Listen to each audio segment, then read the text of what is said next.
Hey all you cool cats and kittens! Today we're going to learn how to build a simple community cat shelter. First thing we're going to need is a large plastic storage tote with a lid, some kind of insulating material.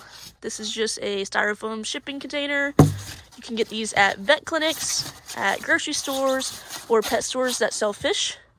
Shout out to Pet Supplies Plus in Charlottesville for hooking me up with these guys. Then we've got a hair dryer, some kind of cutting material. Most people can just use a utility knife.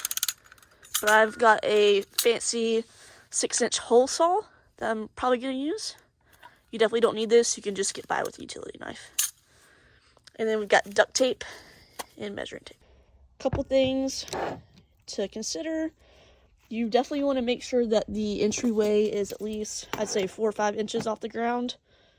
Just to help with weather. If it snows, you don't want your cat to get snowed in, and also when it rains, it's going to help rainwater stay out of there. So it's pretty hard to cut the holes in the plastic. A pro tip is to use a hair dryer or a heat gun just to heat up the plastic, and that makes cutting it so much easier. So that's our first step.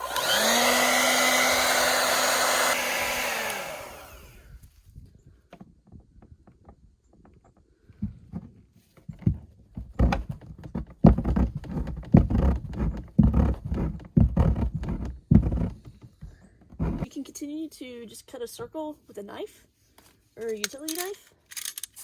What I'm going to do is use my hole saw and drill just to make the process a lot faster, and it's going to end up being a perfect circle.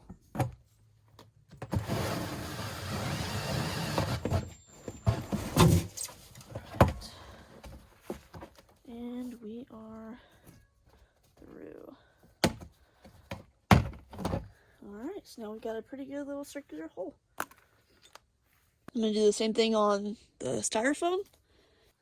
And a good tip is to set your hole saw to go in counterclockwise, so that's to the left, so that your hole saw doesn't get dull from these like plastics and styrofoam.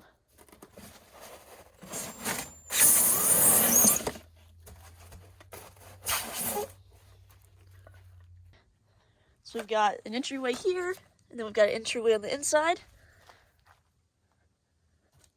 So now I'm just going to fill this with straw.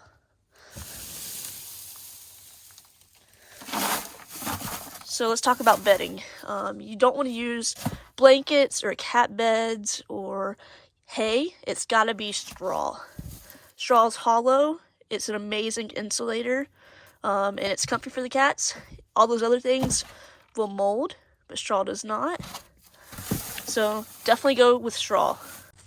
So once you have it pretty much halfway full with straw, just go ahead and put the lid on, tape it down, and now you've got almost a completed shelter. So one thing you will notice is it still moves around a lot in here. So what I'm going to do is just fill the open spaces with straw. And that kind of acts as a double insulator as well. It doesn't just keep it in place. So you can be pretty liberal with the straw here.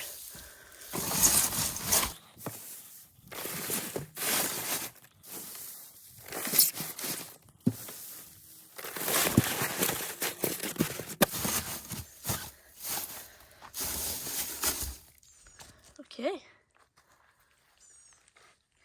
So now all that's left is to put the lid on it. Snap the handles. And you can also add extra duct tape just to keep the lid totally down. And now we have a cat shelter.